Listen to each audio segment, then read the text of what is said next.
कहानी का पूरा आनंद लेने के लिए कहानी के पिछले सभी भागों को ज़रूर देखें। उसका लिंक मैं आपको डिस्क्रिप्शन बॉक्स में दे दूंगी और साथ में कमेंट बॉक्स में पिन भी कर दूंगी, तो आप वहां से भी जाकर देख सकते हैं। एक दो कमेंट मुझे आए हैं कि ये कहानी किसी और भी चैनल पर चल रही है। आप लोगों से रिक्वेस्ट है, अगर किसी को भी पता है कि किस चैनल पर चल रही है तो मुझे उस चैनल का नाम बताइएगा या फिर लिंक ही शेयर कर दीजिएगा, क्योंकि राइटर ने मेरे अलावा किसी को भी ये कहानी डालने की परमिशन नहीं दी है। नियति दर्द से कराहते हुए कूद रही थी। दूसरों को जलाने वालों को खुद भी थोड़ा बहुत सेक तो लगना चाहिए, अति ने अपने मन में कहा। नियति गुस्से से अति को देख रही थी। वो जश्न से अपना हाथ छुड़वा कर अति की तरफ आई और उसे गुस्से को देखते हुए बोली, तुमने ये सब कुछ जानबूझकर किया है ना? मैंने शाम को तुम्हारे ऊपर कॉफ़ी गिरा दी थी, तो अब तुम उसी बात का बदला ले रही हो, है ना? क्यों? क्या आपने वो कॉफ़ी जानबूझकर गिराई थी? अति के सवाल पर वो चुप हो गई। अति व्यंग से मुस्कुराई और बोली, हाथ तो आपका दूसरा भी जला है, यही सवाल आप उस हाथ जलाने वाले को भी कीजिए ना। खैर वो आपका पर्सनल मैटर है, मैं कुछ नहीं कहूँगी। भूख तो बहुत थी लेकिन अब सारी मर गई, उसने रुआंसी सी होकर कहा और फिर तेज कदमों से अपने कमरे की तरफ चली गई।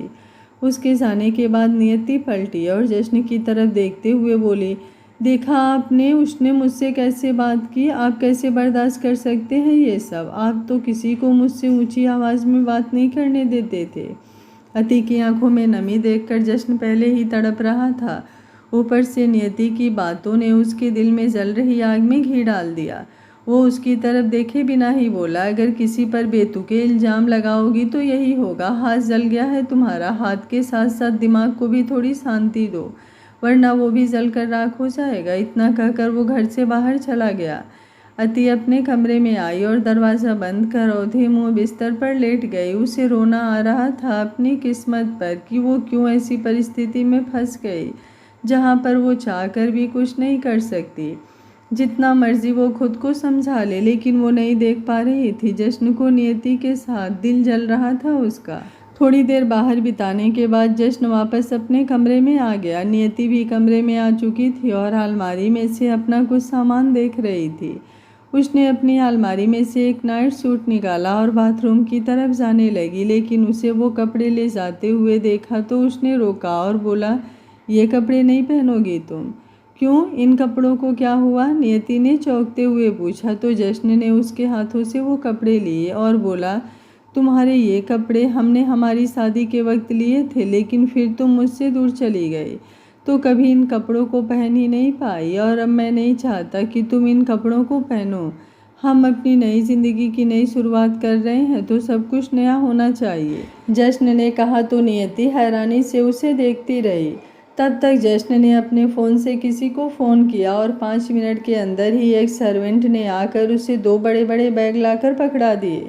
जश्न ने वो बैग टेबल पर रखे और फिर एक सूटकेस निकालकर अलमारी में से नियति के सारे कपड़े सूटकेस में भरने लगा।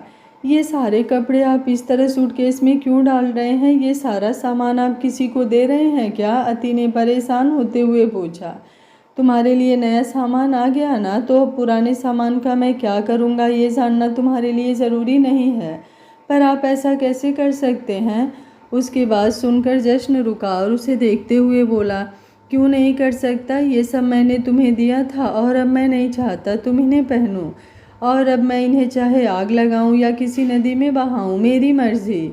उसकी बात सुनकर सिवाय खींचने की नियति और कुछ भी नहीं कर पाई। कपड़ों के साथ साथ उसने वहाँ रखी सारी ज्वेलरी भी उस सूटकेस में डाल दी थी। उसे वो ज्वेलरी सूटकेस में रखते हुए देख नियति चौंक गई और जल्दी से उसका हाथ पकड़कर उसे रोकते हुए बोली, ये सब आप क्या कर रहे हैं? ये सब ज्वेलरी तो मैं पहन सकती हूँ ना, कितनी कीमती हैं ये। उसकी बात सुनकर जश्न ने नज़रें उठाकर उसकी तरफ देखा तो वो बात संभालते हुए बोली, मेरा मतलब कितने प्यार से ले आकर दी थी आपने ये सारी ज्वेलरी मुझे, उतने ही प्यार से और ले दूंगा, जश्न ने कहा और फिर सारा सामान सूटकेस में रखने के बाद सूटकेस बंद करके दरवाजे की तरफ बढ़ गया। इस वक्त आप कहाँ जा रहे हैं? थोड़ी देर में आता हूँ, उसने इतना ही कहा और फिर वो सूटकेस लेकर ही कमरे से बाहर आ गया।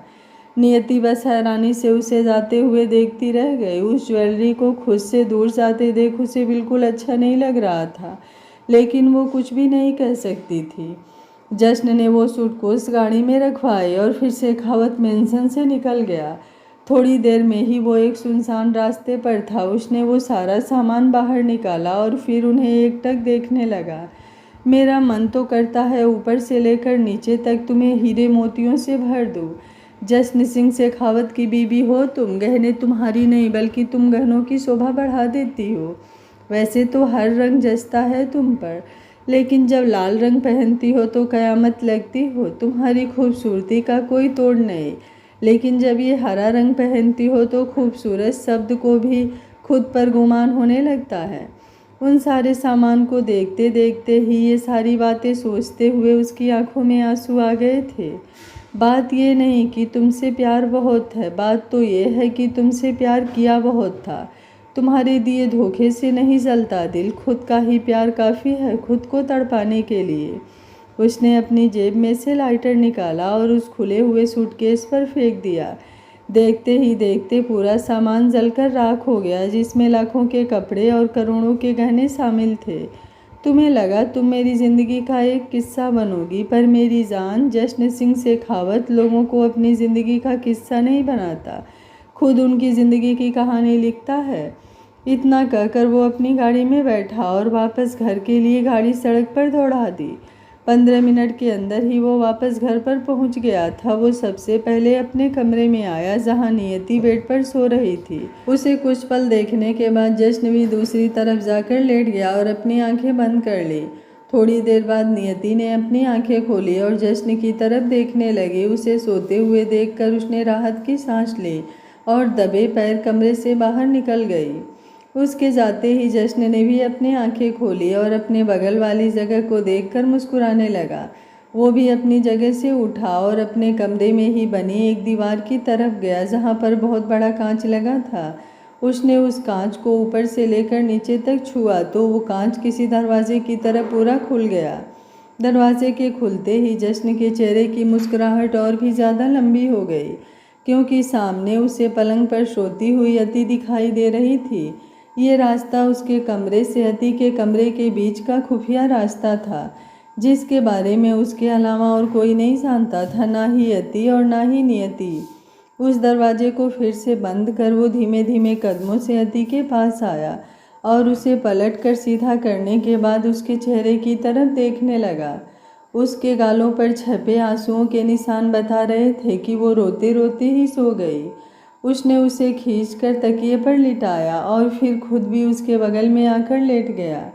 अति नींद में हल्का सा कसमस आई तो उसने उसे थपकी देनी शुरू की और जब उसे महसूस हुआ कि वो वापस गहरी नींद में सो चुकी है तो उसने उसे सरकाकर अपनी बाहों में भर लिया और फिर कभी उसके माथे को चूमता तो कभी उसके गालों को, कभी उसके हाथों को अपने होठों के पास लाता और उन्हें शिद्दत से चूम लेता। यूं ही काफ़ी देर तक वो उसके साथ छेड़खानियाँ करता रहा और वो सुकून से सोती रही। जितना वो रो रो कर सोई थी, अब उससे ज़्यादा उसके होठों पर मुस्कान बिखरी हुई थी। शायद नींद में ही वो उन एहसासों को महसूस कर रही थी जो जागता हुआ जश्न उसे महसूस करवाने की कोशिश कर रहा था। जश्न के फ़ोन पर अलार्म बजा तो जल्दी से बंद करके वो एक आखिरी बार अति के माथे को चूमकर उससे अलग हुआ और उस पर अच्छे से ब्लैंकेट उड़ाकर वापस उसी दरवाजे से अपने कमरे में आ गया। कमरे में नियति अब भी नहीं थी। जश्न हल्का सा मुस्कुराया और फिर जाकर अपनी जगह पर लेट गया। अब सिर्फ दिखावे के लिए नहीं बल्कि सुकून से अपनी आंखें बंद कर ली थी उसने। सुबह जब उसने अपनी आंखें खोली तो सबसे पहली नज़र उसकी अपनी बगल वाली जगह पर गई, जहाँ पर नियति उसकी तरफ पीठ करके सो रही थी। उसे देखते ही उसने अपनी आंखें एक बार फिर से बंद कर ली और अति को याद करने लगा। उसकी वो मुस्कुराहट, बच्चों की तरह मुंह बनाना, शिकायतें करना और गुस्से में घूर कर देखना, उसकी तस्वीरें जैसे जैसे उसकी आंखों के आगे बनती गई, उसके चेहरे की मुस्कुराहट बढ़ती गई। वो यूं ही आंखें बंद किए उठा और कमरे से बाहर निकलकर दरवाजे से अति के कमरे में आया। अति जाग रही थी लेकिन बिस्तर से नहीं उठी थी। जश्न के कदमों की आहट और उसकी खुशबू वो दूर से ही पहचान सकती थी, इसलिए उसने झट से आंखें बंद कर ली। जश्न भी बंद आंखों में मुस्कुराते हुए उसकी तरफ आया और बिस्तर के पास आकर उसने अपनी आंखें खोली। एक पल उसे देखने के बाद वो उसके ऊपर झुकने लगा, लेकिन वो अति को छूता उससे पहले ही अति सरक कर दूसरी तरफ घूम गई। जश्न जैसे ही अति को चूमने के लिए उसके ऊपर झुका, अति सरक कर दूसरी तरफ हो गई। जो चुंबन अति के माथे को मिलना था वो तकिए को जाकर नसीब हुआ तो ना चाहते हुए भी अति के चेहरे पर मुस्कुराहट आ गई। जश्न हैरानी से उसकी तरफ देख रहा था। तभी अचानक से अति ने अपने चेहरे के एक्सप्रेशन बदले और उसे पूरे गुस्से से देखने लगे। उसके गुस्से से लाल होता हुआ चेहरा देखकर जश्न मुस्कुराया और फिर बेड के ऊपर से होते हुए ही उसकी तरफ बढ़ा। अति नीचे उतरती उससे पहले ही जश्न ने उसका हाथ पकड़ लिया और उसे पीछे बेड की टेक पर लगा दिया। ये क्या हरकत की तुमने? जश्न ने एकदम सख्त होते हुए पूछा। उसे बेड पर टेक लगाकर वो खुद टेक पर दोनों हाथ रखकर उसे घेर कर बैठा था। हरकत तो आप करने जा रहे थे, मैंने तो आपको रोका है, अति ने भी उसकी आंखों में देखकर कहा। उसका ये अंदाज देखकर जश्न हल्का सा मुस्कुराया और बोला, हरकत नहीं, तुम्हें प्यार करने जा रहा था। तो हाँ, नहीं चाहिए मुझे आपका प्यार, जितना भी प्यार करना है आपको जाकर अपनी बीबी को कीजिए। अपनी बीबी को ही तो कर रहा था, मैं आपकी बीबी नहीं हूँ। हाँ, सिर्फ बीबी नहीं, मेरा बच्चा, बेबी डॉल, सब कुछ हो तुम मेरा। उसकी बात सुनकर अति खिजी नहीं बल्कि उसकी आंखों में नमी आ गई। भरी आंखों से जश्न को देखते हुए वो बोली, कुछ भी हो जाऊं लेकिन बीबी तो नहीं हूं ना। उसकी नम आंखें देखकर जश्न के होठों पर ठहरी मुस्कुराहट चली गई। उसके दिल को कुछ कुछ होने लगा था। उसे एक दर्द सा महसूस हुआ। उसने यूं ही उसके ऊपर झुककर उसकी आंखों को बारी बारी से चूम लिया, जिससे उसकी आंखों में आई नमी आंसू बनकर बह गई। तुम मानो या ना मानो, तुम ही मेरी बीबी हो और बीबी से भी बढ़कर सुकून हो तुम मेरा। कैसे मान लूँ आपकी बातें जब सच मेरे सामने है, अति ने मासूमियत से कहा और उसकी आंखों में देखती रही। जश्न भी उसकी आंखों में देख रहा था। उसने अपना हाथ उसके सिर पर रखा और बोला, तुम्हारी कसम, ये जश्न सिंह शेखावत सिर्फ तुम्हारा है। कोई कुछ भी कहे लेकिन तुम मुझ पर यकीन करना। बहुत कुछ है जो मैं अभी तुम्हें नहीं समझा सकता, लेकिन समझ सको तो इतना ज़रूर समझ जाना कि जो दिखता है वो हमेशा सच नहीं होता। महसूस करना कभी हम दोनों के रिश्ते को अगर दिल गवाही दे तो लबों से इनकार मत करना। उसकी बातें सुन अति की आंखों में से आंसू बहने लगे। वो कुछ कहना चाहती थी लेकिन तभी दरवाजे पर किसी ने नॉक किया। उन दोनों ने खामोशी से बाहर की आवाज़ को सुना तो नियति की आवाज़ उन्हें साफ सुनाई दे रही थी, जो अति को दरवाज़ा खोलने के लिए कह रही थी। जश्न समझ गया था कि उसे बेड पर ना पाकर वो उसे ही ढूंढ रही होगी।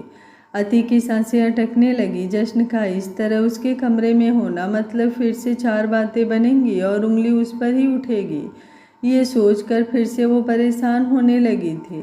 लेकिन जो भी हो, उसे दरवाज़ा तो खोलना ही पड़ेगा। इसलिए वो दरवाज़ा खोलने के लिए उठने लगी, लेकिन जश्न ने उसे रोका तो वो एकदम से उसकी गोद में आकर गिर गई। दरवाज़ा बाद में खोलना, पहले जो मैं करने आया था वो तो कर लूँ, जश्न ने कहा और माथे पर अपने होठ रख दिए।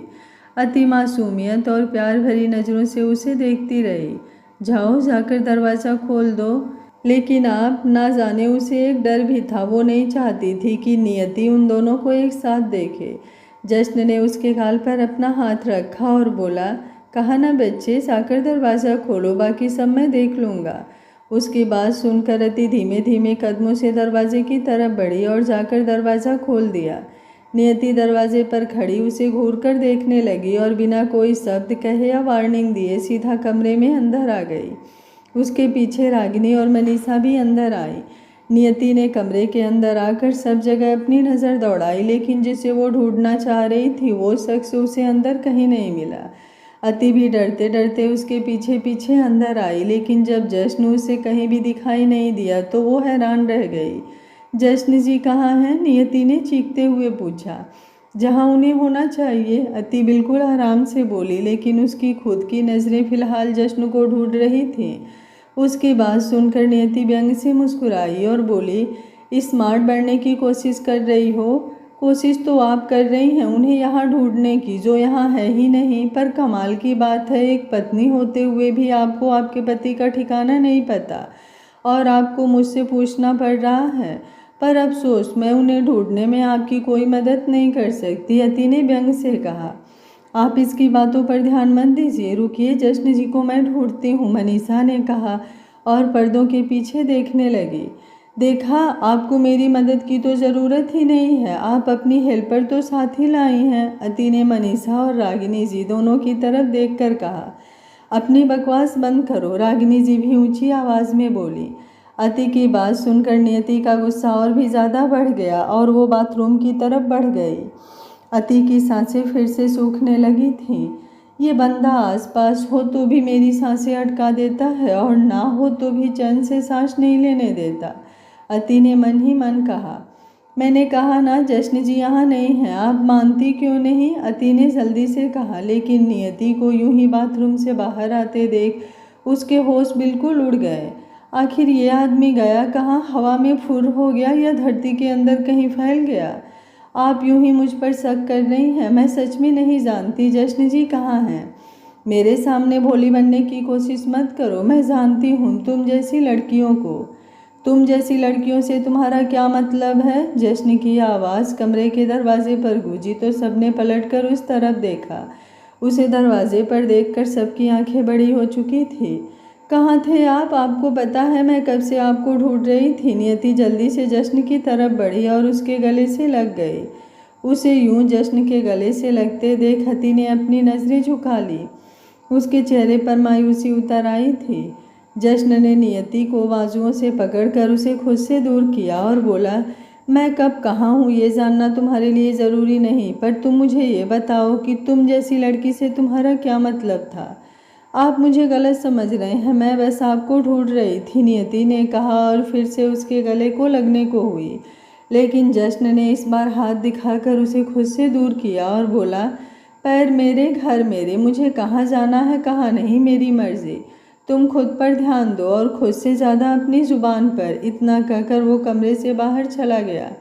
नियति हैरान सी खड़ी रह गई, हर चीज़ उसके हाथ से निकलती लग रही थी उसे, और हैरानी के साथ उसका गुस्सा भी बढ़ रहा था। उसे यूं देखकर रागिनी और मनीषा दोनों ने वहां से जाना ही बेहतर समझा। अति भी उसे देखते हुए बोली, जिसे आप ढूंढ रही थी अब तो वो आपको मिल गए, अब आप जाकर उन्हें रस्सी से बांध लीजिएगा, कहीं फिर से उन्हें ढूंढने की नौबत ना आ जाए। तुम्हारी इतनी हिम्मत, नियति ने गुस्से से दांत पीसते हुए कहा और अति की तरफ बढ़ी और उस पर हाथ उठाने लगी। लेकिन उससे पहले ही अति ने उसका हाथ हवा में ही रोक लिया और बोली, ऐसी गलती से भी मत कर देना, छोटी ज़रूर हूँ आपसे लेकिन हाथ मेरे भी दो हैं। नियति और अति दोनों ही एक दूसरे के सामने थी। जहाँ नियति की आंखों में गुस्सा था वहीं अति खुद को शांत रखते हुए उसे देख रही थी। अति ने एक झटके से नियति का हाथ छोड़ा और बोली, जाइए जाकर अपने पति को संभालिए, कहीं ये ना हो उन्हें कोई और संभालने लगे। बहुत अकड़ है ना तुम में, मैंने सोचा था तुम बेचारी हो, बेसहारा हो, तुम्हें हमारी मदद की ज़रूरत होगी। जश्न जी ने तुम्हें यहाँ रहने दिया है तो मैं भी तुम्हें यहाँ रहने दूँ, लेकिन अब मुझे पता चला कि तुम बेचारी और बेसहारा तो बिल्कुल नहीं हो, इसलिए अब तुम देखती जाओ कैसे मैं तुम्हें इस घर से बाहर निकालती हूँ, नियति ने अपने हाथों को बांधते हुए कहा। उसकी बात सुनकर अति हल्का सा मुस्कुराई और बोली, जिस दिन जश्न जी ने खुद कहा कि मैं इस घर से चली जाऊं, उस दिन इस घर से ही नहीं, खैर छोड़िए, जाइए, शायद जश्न जी आपका इंतज़ार कर रहे हैं। उसकी वो अधूरी बात नियति को किसी सांस की तरह डस रही थी, लेकिन वो शांत रही और कमरे से बाहर आ गई। उसके जाने के बाद अति ने दरवाज़ा बंद किया और दरवाजे से लगकर खड़ी होते हुए बोली, जिस दिन जश्न जी ने खुद कहा कि मैं इस घर से चली जाऊं, उस दिन इस घर से ही नहीं बल्कि उनकी ज़िंदगी से भी चली जाऊंगी और फिर कभी वापस नहीं आऊंगी, उनके बुलाने पर भी नहीं। कहते कहते हुए उसकी आंखें नम हो गई थी।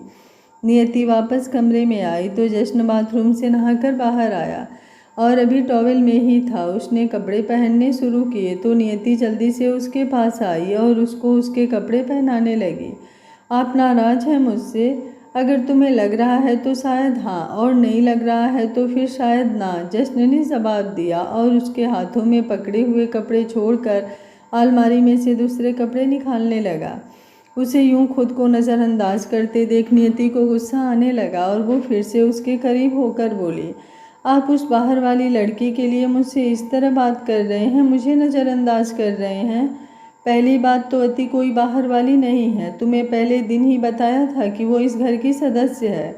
और दूसरी बात, मैं किसी के लिए कुछ नहीं करता। जश्न ने कपड़े पहनते हुए कहा और फिर आईने के सामने जाकर खड़ा हो गया। पर सदस्य होने के लिए उसके घर से कोई रिश्ता भी तो होना चाहिए ना, और जहाँ तक मुझे पता है वो आपकी कोई रिश्तेदार तो है नहीं, नियति ने कहा तो जश्न ने नज़रें घुमाकर उसकी तरफ देखा। उसकी नज़रों में आई सख्ती देखकर ही नियति ने अपनी बात बदली और बोली, छोड़िए आप इन सब बातों को, पहले ये बताइए आप मुझे बाहर कब लेकर जा रहे हैं। मैं जब से घर आई हूँ तब से हमने अकेले में बिल्कुल समय नहीं बिताया, ना ही आपने मुझे कोई गिफ्ट दिया। पहले तो हर रोज़ मेरे लिए सरप्राइज़ प्लान किया करते थे। उसने ये बात शिकायती लहजे में कही तो जश्न के चेहरे पर एक हल्की सी मुस्कुराहट आ गई। वो उसकी तरफ पलटा और बोला, मैं तो वक्त बिताने के लिए तैयार हूँ, लेकिन शायद तुम्हारे पास मेरे लिए वक्त नहीं है। तुम्हें तो अपना वक्त औरों के कमरे में दखलंदाजी करके बर्बाद करना है। उसका ये टोन सुनकर नियति के चेहरे का रंग फीका पड़ गया, लेकिन फिलहाल वो कुछ भी ऐसा नहीं करना या करना चाहती थी जिससे जश्न उससे नाराज़ हो या उससे दूर हो। उसे वही जश्न वापस चाहिए था जो आज से करीबन 1 साल पहले उससे बेइंतहा प्यार करता था। एक बार जश्न फिर से वैसा हो जाए जैसा उसे चाहिए, फिर उसके इशारे से अति इस घर से ही क्या, इस दुनिया से ही चली जाएगी। सही कहते हैं आप, बहुत वक्त बाद हम दोनों एक साथ हुए हैं तो मुझे सिर्फ आप पर ध्यान देना चाहिए। पर कोई बात नहीं, अब मैं अपनी गलती सुधार लूँगी, नियति ने कहा और फिर से जश्न के करीब होकर उसके गले पर बंधी टाई ठीक करने लगी। जश्न हल्का सा मुस्कुराया और फिर अपने कमरे से बाहर आ गया। बाहर डाइनिंग टेबल पर सभी नाश्ते के लिए उसका ही इंतज़ार कर रहे थे, लेकिन जश्न की नज़र अति को ढूंढ रही थी। उसने कल रात को भी कुछ नहीं खाया था। अति कहाँ है? उसने बिना किसी की तरफ देखे रमा आंटी से पूछा। उसके इस सवाल से नियति की भौहें एक बार फिर से तन गई। मनीषा और रागिनी भी वहीं थी। आप नाश्ता कीजिए ना, वो भी आ जाएगी, नियति ने कहा और जश्न का हाथ पकड़ने को हुई, लेकिन उससे पहले ही रमा आंटी ने जवाब दिया, अति बिटिया तो थोड़ी देर पहले ही कॉलेज के लिए निकल गई और नाश्ता भी नहीं करके गई। उसके बाद जश्न ने ना कुछ सुना और ना ही किसी से कुछ कहा और चुपचाप घर से बाहर चला गया। नियति हैरानी से उसे जाते हुए देखती रह गई। रमा जी वापस किचन में चली गई तो रागिनी अपनी जगह से खड़ी हुई और नियति के पास आकर उसका हाथ पकड़कर उसे अपने कमरे में खींचते हुए ले गई। मनीषा तो एकदम हैरान रह गई, वो भी उनके पीछे पीछे भागी, लेकिन तब तक रागिनी जी ने अंदर से दरवाज़ा बंद कर लिया। वाह क्या सीन चल रहा है, कहते हुए रागिनी जी तालियां बजा रही थी और नियति गुस्से से उन्हें घूर रही थी। बहुत गुरूर था ना तुम्हें कि जश्न तो अभी भी तुम्हारे लिए पागल है। अति क्या कोई भी हूर की परी आ जाए, लेकिन जश्न की ज़िंदगी में तुम्हारी जगह नहीं ले सकती। देखा अब क्या हो रहा है, तुम्हारी जगह तो दूर, उस 5 फुट 2 इंच ने तो तुम्हें तुम्हारी जगह से धक्का ही दे दिया है। आप मुझे ताने मार रही हैं, नियति ने दांत पीसते हुए कहा तो रागिनी जी मुस्कुराई और बोली, नहीं बिल्कुल नहीं, मैं तो तुम्हें आईना दिखा रही हूँ कि जश्न के जिस पागलपन पर तुम्हें गुरूर था, अब वही पागलपन तुम्हारे लिए नहीं किसी और के लिए बढ़ता जा रहा है। इससे पहले कि बात पूरी तरह से हाथ से निकल जाए, सब कुछ अपने हाथ में वापस खींचना शुरू कर दो, वरना तुम बहुत पछताओगी।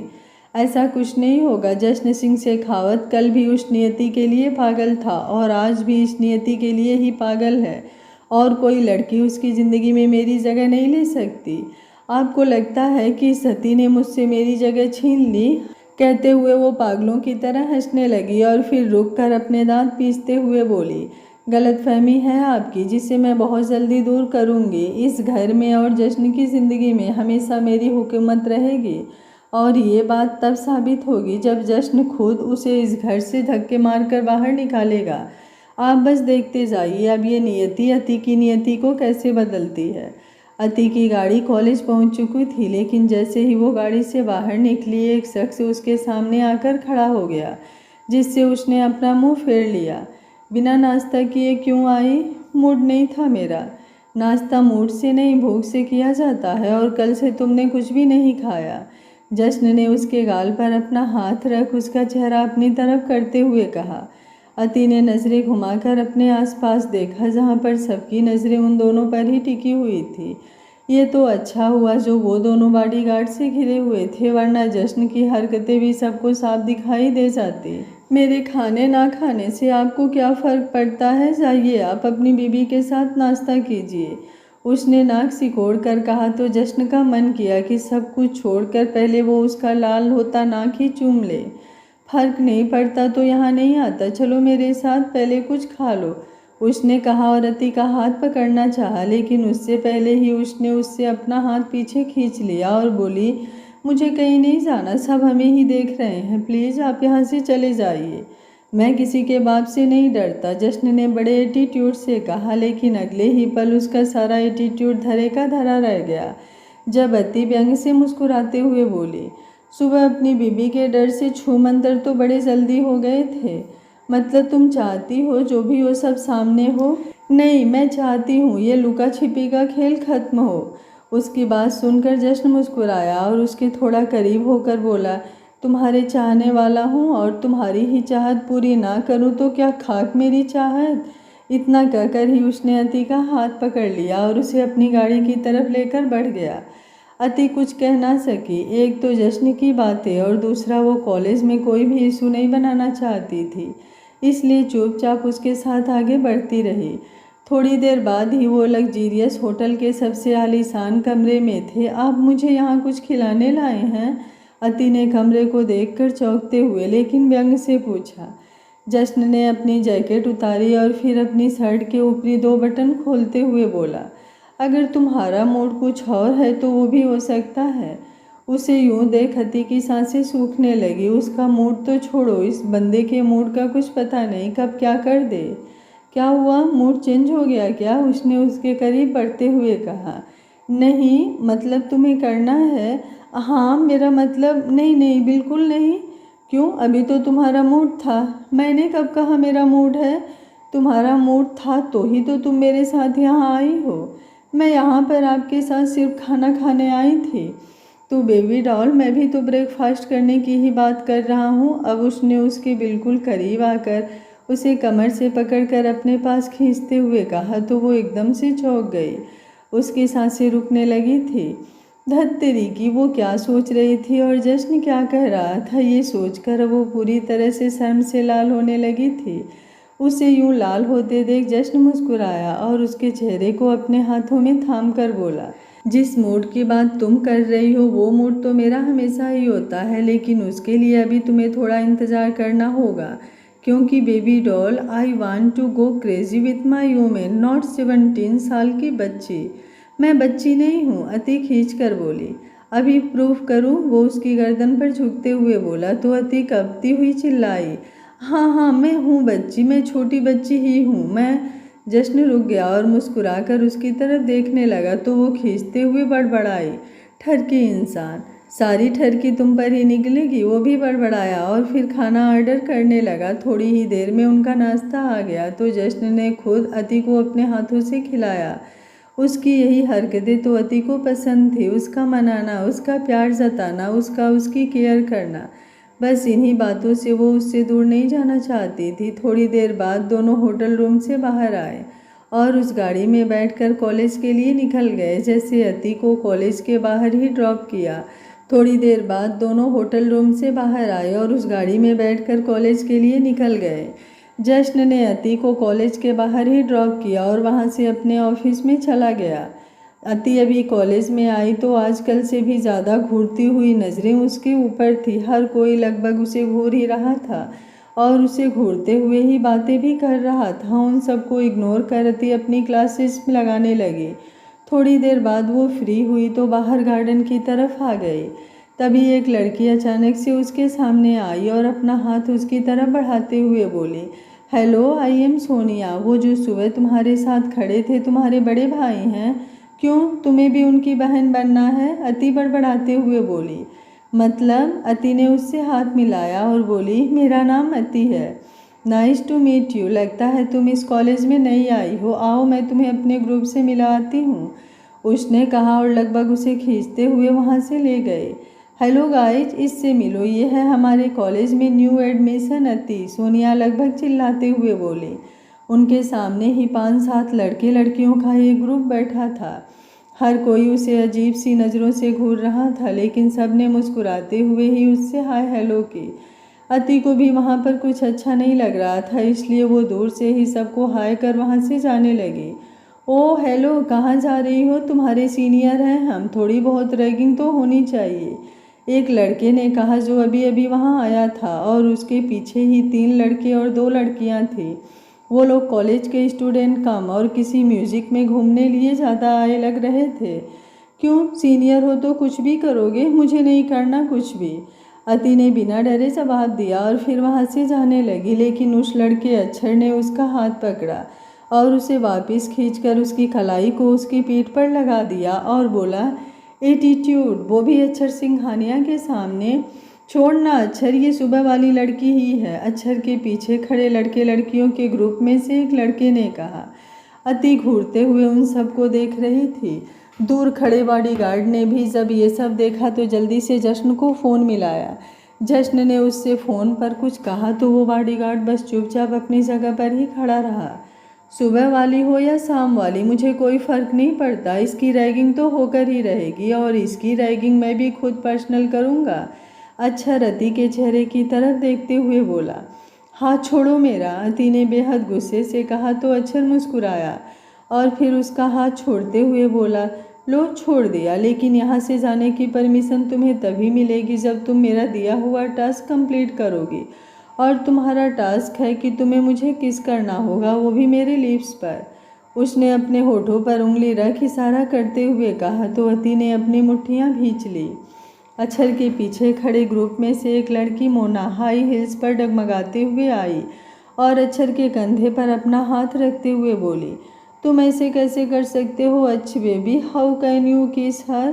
क्यों, तुम्हें कोई प्रॉब्लम है? अक्षर ने गुस्से से कहा तो उस लड़की ने उसके कंधे से अपना हाथ हटा लिया और बोली, हाँ मतलब नहीं, पर ये कॉलेज है, तुम्हारे बाप का तो नहीं है ना? अक्षर फिर गुस्से से उसे देखते हुए बोला तो मोना इस बार तो बिल्कुल ही खामोश हो गई। अक्षर ने फिर से अति की तरफ देखा और बोला, कंप्लीट योर टॉस, अदरवाइज तुम्हें पनिशमेंट मिलेगी, प्लीज़ मुझे सज़ा मत देना, तुम जैसा कहोगे मैं वैसा करने को तैयार हूँ, अति ने डरते हुए कहा और फिर आगे बोली, पर मैं तुम्हें देखते हुए तुम्हें किस नहीं कर पाऊँगी, प्लीज़ तुम अपनी आंखें बंद कर लो। उसकी बात सुनकर सब हैरान रह गए। सब उसे हैरानी से इसलिए नहीं देख रहे थे कि उसने किस करने के लिए हाँ कह दिया, बल्कि इसलिए देख रहे थे कि आज सुबह जिस तरह से वो लग्जीरियस गाड़ियों में कॉलेज आई और फिर उसके आसपास बॉडीगार्ड्स का घेरा लगा हुआ था, फिर वो दुनिया की सबसे महंगी कार में बैठकर यहाँ से गई और फिर वही कार उसे वापस ड्रॉप करने भी आई। किसी को उम्मीद नहीं थी कि वो ऐसे हार मान लेगी और टास्क के लिए मान जाएगी, लेकिन अक्षर तो फिलहाल खुद को दुनिया का राजा समझ रहा था और उसने मुस्कुराते हुए अपनी आंखें बंद की और अपने होठ अति की तरफ बढ़ा दिए। अति भी मुस्कुराई और उसके होठों की तरफ बढ़ने लगी। सभी स्टूडेंट्स उन्हें यूं देखकर बातें बनाने लगे और उस बॉडीगार्ड की भी आंखें फैल गई, लेकिन फिर सब जगह शांति ऐसे पसरी जैसे सर्दी में कोहरा। अक्षर जिसके होठों को अति के होठों की तलब थी, उसके गाल पर एक बेहद जोरदार तमाचा मिला था। उसने गुस्से से अपनी आंखें खोली तो अति उसकी तरफ देखते हुए मुस्कुरा रही थी और बाकी सभी स्टूडेंट्स भी अपने मुंह पर हाथ रखे उस पर हंस रहे थे। खुद को कॉलेज का डॉन कहलाने वाला आज एक लड़की से पिटा था। तुम्हारी इतनी हिम्मत, तुमने अक्षर सिंघानिया को थप्पड़ मारा? अक्षर गुस्से से गरजा, लेकिन अति व्यंग से मुस्कुराई और बोली, सुबह वाली या शाम वाली पता नहीं, लेकिन उम्मीद है इस थप्पड़ वाली को अब तुम हमेशा याद रखोगे। इतना कहकर वो वहाँ से आगे बढ़ गई। उसे आगे जाता देख बॉडीगार्ड भी मुस्कुराया, क्योंकि जश्न ने उससे फ़ोन पर यही तो कहा था कि उसकी बेबी डॉल छोटे मोटे मच्छरों को तो अपने हाथ से ही मसल देगी। याद तो मैं रखूँगा, लेकिन तुम्हें भी भूलने नहीं दूंगा, अक्षर ने उसे जाते देख गुस्से से कांपते हुए कहा। शाम होते होते अति वापस घर आई, लेकिन जैसे ही वो घर पर आकर सीढ़ियों से होते हुए अपने कमरे की तरफ जाने लगी, उसे मनीषा जी और रागिनी जी की बातें सुनाई दी जो जश्न और नियति के बारे में ही बात कर रही थी। नियति के बारे में कुछ भी सुनने में अति बिल्कुल भी इंटरेस्टेड नहीं थी, लेकिन उसके जश्न का नाम सुनकर उसके कदम रुक गए। आज तो जेठ जी नियति जी को खुद शॉपिंग करवाएंगे, बिल्कुल वैसे ही जैसे पहले करवाते थे। अरे जश्न जी तो नियति को एक एक चीज़ अपनी पसंद से दिलवाते थे, दोनों हाथों से उस पर पैसा लुटाते थे। कितने ही शौक और कितने ही प्यार से हर चीज़ उसके लिए खरीदते थे और फिर शॉपिंग के बाद कितना वक्त दोनों साथ में बिताते थे। लगता है आज जश्न जी का मन था नियति के साथ अकेले में वक्त बिताने का, इसलिए तो फ़ोन करके उसे ऑफिस भी बुला लिया और उसके बाद दोनों शॉपिंग के लिए जाएंगे। अब बात तो थी ये कि नियति मैडम खुद ऑफिस गई हैं लंच के बहाने ताकि जश्न पर अपना जादू चला सके, लेकिन रागिनी और मनीषा कहाँ पीछे रहती हैं आग लगाने में।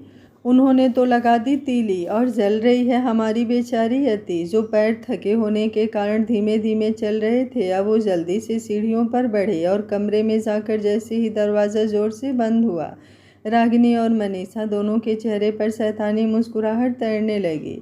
वहीं दूसरी तरफ जश्न अपने ऑफिस के केबिन में बैठा लैपटॉप पर अपना काम कर रहा था कि उसके केबिन का दरवाज़ा खुला, जिसमें नियति एक रेड कलर की sari deep cut sleeveless blouse पहने और चेहरे पर न्यूड मेकअप के साथ अंदर आई। उसे ऑफिस में देखकर जश्न को कुछ ज़्यादा हैरानी नहीं हुई, लेकिन फिर भी वो चौंकते हुए बोला, तुम यहाँ? चेहरे पर मुस्कुराहट लिए नियति उसकी चेयर के करीब आई और बोली, आज आप सुबह बिना नाश्ता किए ही ऑफिस आ गए, तो सोचा आपके लिए लंच ले आऊं। आप बेशक बदल गए हैं, लेकिन मैं तो अभी भी वही हूँ जिसे आपके खाने ना खाने से बहुत फ़र्क पड़ता है। आपकी फ़िक्र हो रही थी, बस इसलिए चली आई। मैं जानता ही था तुम्हें मेरी फ़िक्र हो रही होगी। तुम आज भी बिल्कुल नहीं बदली, पर सॉरी, सच कहा तुमने, शायद मैं ही बदल गया हूँ, तभी तो मैंने खाना भी खा लिया और तुम्हें बता भी नहीं पाया। उसकी बात सुनकर नियति फिर से मुस्कुराई और बोली, कोई बात नहीं, वैसे मेरा यहाँ आने का एक और कारण भी है। मैं आपके साथ अकेले में थोड़ा वक्त बिताना चाहती थी। आपको याद है आप पहले मुझे कितनी शॉपिंग करवाते थे? चलिए ना मेरे साथ, हम दोनों के लिए थोड़ी शॉपिंग करने चलते हैं और फिर थोड़ा टाइम साथ में भी बिता लेंगे। मैं जब से वापस आई हूँ तब से ही हम दोनों दूर दूर रह रहे हैं। हाँ क्यों नहीं, बहुत अच्छा आइडिया है, जश्न ने मुस्कुराकर कहा और अपनी चेयर से खड़ा हो गया। उसे इतनी जल्दी मानते देख नियति हैरान रह गई, लेकिन वो भी खुश थी। कम से कम जश्न इतना भी नहीं बदला कि उसकी कोई बात ही ना माने। अब तो बस जल्दी वो फिर से वैसा बन जाए जैसा वो चाहती है, तो सब ठीक हो जाएगा। ये सोचते हुए वो अंदर ही अंदर खुशी से नाच रही थी। थोड़ी देर बाद वो दोनों एक मॉल में थे। भले ही वो दोनों साथ घूम रहे थे और शॉपिंग कर रहे थे, लेकिन दोनों कहीं से भी एक कपल की तरह नहीं लग रहे थे। जश्न नियति से थोड़ी दूरी बनाकर ही चल रहा था, क्योंकि उसका सारा ध्यान तो उसके फ़ोन पर था, जिसमें अति का गुस्से से भरा मैसेज उसे मुस्कुराने पर मजबूर कर रहा था। घूमिए घूमिए अपनी बीवी के साथ, जहाँ पर घूमना है घूमिए, मुझे कोई फ़र्क नहीं पड़ता और ना ही मुझे आप पर गुस्सा आ रहा है, क्योंकि मैं जानती हूँ आपकी सुबह मेरे साथ होती है तो शाम किसी और के साथ होती है और रात किसी और के साथ। बस बातें बनाकर मुझे चुप करवा देते हैं, लेकिन अब मैं आपकी बातों में नहीं आऊँगी।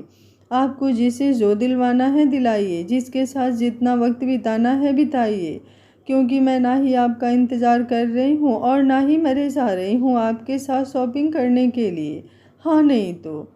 उसके इस हाँ नहीं ने तो लगभग उसकी जान ही लूट ली थी। वहीं दूसरी तरफ अति गुस्से में एक गाड़ी में बैठी थी, क्योंकि रमा आंटी ने उसे तैयार होकर बस गाड़ी में बैठने के लिए ये कहकर कि उसके कॉलेज के किसी काम के लिए उसे कहीं जाना है, ऐसा मैसेज जश्न ने उनके हाथों भिजवाया था। इस बात पर भी अति को गुस्सा आ रहा था कि खुद उसे फ़ोन या मैसेज करने की बजाय उन्होंने बस किसी और को बोल दिया। लेकिन फिर ये सोचकर कि शायद कोई ज़रूरी काम हो, वो चुपचाप गाड़ी में बैठ गई।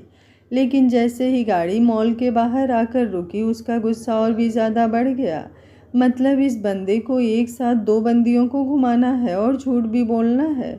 गुस्से से लाल हुई नाक लेकर वो चुपचाप एक बॉडीगार्ड के साथ मॉल के अंदर की तरफ बढ़ गई। सामने ही उसे नियति दिखाई दी। उसे नियति को देखकर जलन सी महसूस होती थी, क्योंकि वो दोनों एक दूसरे के साथ काफ़ी अच्छे लगते थे, जबकि अति तो जश्न के मुकाबले बहुत छोटी थी। अति को सामने देखकर नियति के चेहरे का रंग उड़ गया और जब जश्न भी मुस्कुराते हुए उसकी तरफ बढ़ा तो उसकी मुट्ठियां गुस्से से कस गईं। अति के एक्सप्रेशंस देखकर ही जश्न को पता चल चुका था कि वो गुस्से में आग बबूला होते हुए आई है और इससे पहले कि सारा गुस्सा मॉल में ही सबके सामने उस पर निकले, वो अति को लेकर एक लिफ्ट की तरफ बढ़ गया। अति एकदम से हैरान रह गई। उसने सोचा भी नहीं था जश्न उसे यूं सबके सामने खींचते हुए ले जाएगा, इसलिए वो ना ही उसे रोक पाई और ना ही अपने कदमों को। नियति खुद गुस्से में उन दोनों को जाते देखती रह गई। वो भी उनके पीछे पीछे दौड़ी, लेकिन तब तक लिफ्ट का दरवाज़ा बंद हो चुका था। वो गुस्से में अपने दांत पीसते रह गई। जश्न ने लिफ्ट के अंदर आते ही टॉप फ्लोर का बटन दबा दिया और अति को लिफ्ट से लगाकर उसके ऊपर झुक गया, जहां जश्न मुस्कुरा रहा था। लेकिन अति की तो अब तक सांसें भी नॉर्मल नहीं हुई थी। बंदा है या तूफान, जब भी आता है जोर से ही आता है। सुना है आज किसी के गाल को तुमने अपने झन्नाटेदार थप्पड़ से लाल कर लिया। जैसे ही जश्न ने कहा, अति की तेज दौड़ती सांस एकदम से रुक गई, लेकिन फिर भी वो उसे घूरती हुई बोली, तो कोई मुझसे होठों पर किस मांगेगा तो और क्या करूं, किस करके चली आऊं? अच्छा, और अगर वही किस मैं मांगूं तो? जश्न ने शरारती अंदाज से कहा तो असी उसे देखती ही रह गई। अब वो इस बंदे को क्या जवाब दे, ना हाँ कह सकती थी और ना ही ना। वो बस चुप रह गई और अपने होठों पर जीभ फेरते हुए नज़रें नीचे कर ली। जश्न मुस्कुराया और बोला, बोलकर जवाब देती तो मज़ा ही आ जाता, लेकिन ये खामोशी भरा जवाब भी अच्छा था। पर बेबी डॉल, मैं किस मांगता नहीं हूँ, because this lips belongs to me only. उसने इतना कहा तो अति ने बेतहासा धड़कते हुए दिल के साथ उसकी तरफ देखा और अगले ही पल जश्न ने उसकी बोलती बंद कर दी। लिफ्ट टॉप फ्लोर पर पहुंची तो बिना देखे ही ग्राउंड फ्लोर का बटन जश्न ने प्रेस किया, पर अति से दूर नहीं हुआ। अति तो वैसे भी कुछ भी कंट्रोल नहीं कर सकती थी। वो तो जश्न की बातें और उसकी छेड़खानियों में कब खो जाती है उसे पता ही नहीं चलता। जब वो ग्राउंड फ्लोर पर पहुंचने वाले हुए तो जश्न उससे दूर हुआ। अति हांफते हुए सांस ले रही थी, लेकिन नाक की जगह अब एकदम सुर्ख लाल लबों को देखकर जश्न के जी को चैन पड़ गया था। दोनों जैसे ही लिफ्ट से बाहर आने के लिए आगे हुए, सामने नियति गुस्से से उन दोनों को घूर रही थी। नियति को यूं देखकर अति ने गुस्से और नाराजगी से जश्न की तरफ देखा तो वो भूल ही गई थी कि वो इस बंदे से गुस्सा है, लेकिन अब नियति को देखकर उसका शांत गुस्सा फिर से भड़क उठा था। क्या है ये सब? मैं सोच नहीं सकती थी कि आप मेरे ही सामने इस लड़की को लिफ्ट में कैसे ले जा सकते हैं। मैं यहाँ आपके साथ वक्त बिताने आई थी, लेकिन मुझे नहीं पता था कि आपका वक्त आजकल किसी और के लिए ही है। मुझे यूं छोड़कर आप इसे लिफ्ट में अकेले किस लिए लेकर गए थे? नियति गुस्से से पूछ रही थी। उसकी बात सुनकर भी जश्न के एक्सप्रेशंस चेहरे पर कोई फ़र्क नहीं पड़ रहा था। उसने एक एटीट्यूड के साथ अपनी पॉकेट में हाथ डाले और बोला, क्या किसी के साथ लिफ्ट में जाना गलत है? मैं सोच भी नहीं सकता तुम मुझसे ऐसे सवाल करोगी। अति की ड्रेस की जीप खुली थी और मुझे उस वक्त और कुछ नहीं सूझा, इसलिए मैं उसकी ड्रेस ठीक करने के लिए उसे लिफ्ट में ले गया। अब अगर इसमें तुम्हें कोई प्रॉब्लम है तो बेशक हो, मुझे कोई फ़र्क नहीं पड़ता। पर ये लड़की यहाँ पर आई ही क्यों? इसे आपने ही यहाँ बुलाया होगा। नियति अभी भी गुस्से में ही बोल रही थी, लेकिन अति तो हैरानी और गुस्से से जश्न को ही देख रही थी। ये बंदा नहीं सुधर सकता। झूठ बोलने में तो इसने पीएचडी कर रखी है और ना चाहते हुए भी उसे उसके झूठ में शामिल होना पड़ता है। हाँ, बुलाया है, और मुझे कब किसे कहाँ बुलाना है मुझे नहीं लगता। इसकी इजाज़त मुझे किसी और से लेनी पड़ेगी। और अब अगर तुम्हें शॉपिंग करनी है तो करो, वरना ड्राइवर के साथ घर चली जाओ। मुझे अति को शॉपिंग करवानी है।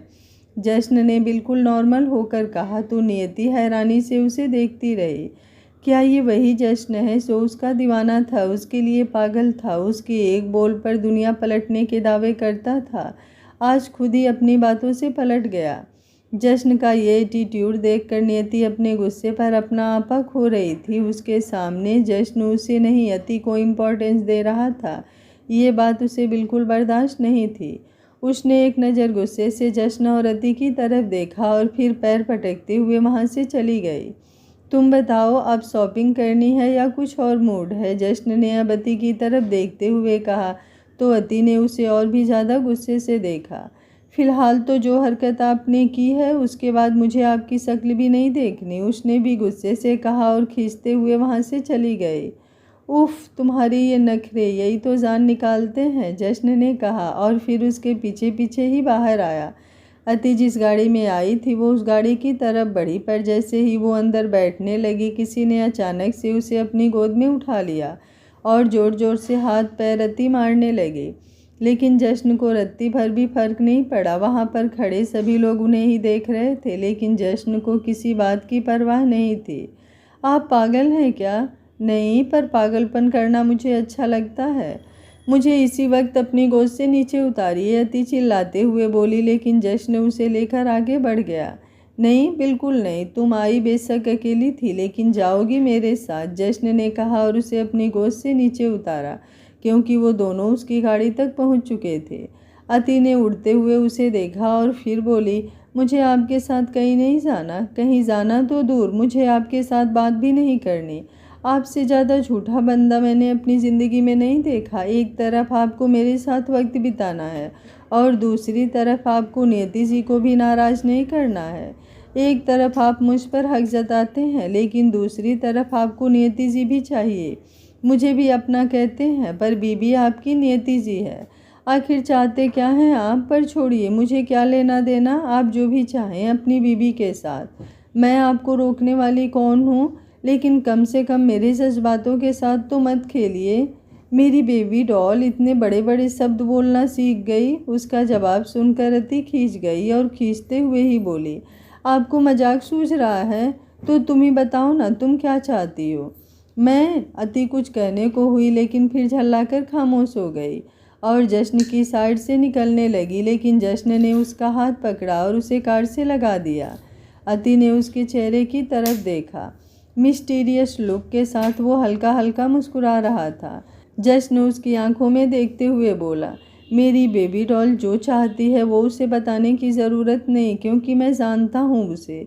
लेकिन अफसोस, मेरी बेबी डॉल मुझे नहीं समझती। खैर, अब तुम जब चाहती हो कि इस खेल को ख़त्म कर दिया जाए तो यही सही। दुनिया को कुछ बताना मैं ज़रूरी नहीं समझता, लेकिन मेरी बेबी डॉल अगर किसी बात से नाराज़ हो रही है तो उसकी नाराज़गी दूर करना ज़रूरी है। उसकी बातें अति को कंफ्यूज कर रही थी। आखिर क्या करेगा अब वो? क्यों ये बंदा उसकी जान लेने पर तुला हुआ है? अब चलें, जश्न ने गाड़ी की तरफ हाथ बढ़ाते हुए कहा तो अति ने नामे सिर हिलाया और फिर मासूमियत से बोली, मुझे शॉपिंग करनी है। उसकी इस अदा पर जश्न मुस्कुराया और हल्का सा सिर उसके आगे झुकाते हुए बोला, तुम हुक्म तो करो मेरी जाना, अपनी जान तुम्हारे नाम कर दूं। उसकी बात सुनकर अति ने मुंह बिचकाया और बड़बड़ाई, बस बातें ही आती है, और बड़बड़ाते हुए ही वो अंदर की तरफ चली गई। इसके बाद तो अति आगे आगे और जश्न उसके पीछे पीछे। अति एक शॉप के अंदर आई और ड्रेसेस देखने लगी।